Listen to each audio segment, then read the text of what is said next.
is my son, Alex. He is cooking his own omelette.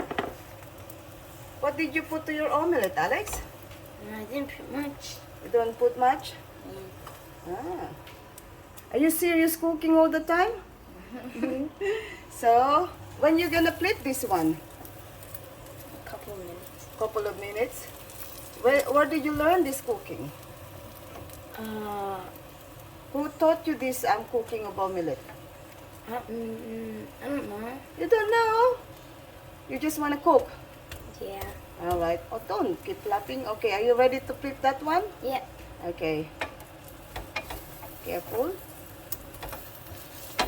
Woohoo! And ready? Flip! Wow! That's a good flip! Good job! So, how long do you want to leave it there for your omelette? I don't know. You don't know? Okay. Hang on, hang on, hang on. Are we ready to put transfer there on the plate? Yeah. Okay, show it to me how you will transfer it.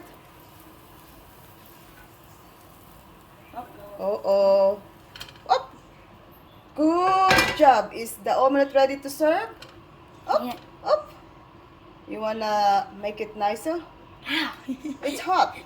Okay, while you still flipping it, what would you like to do with it? Make it flat. Is that correct? Gotta go quickly. Oh, good job. Perfect omelette. All done.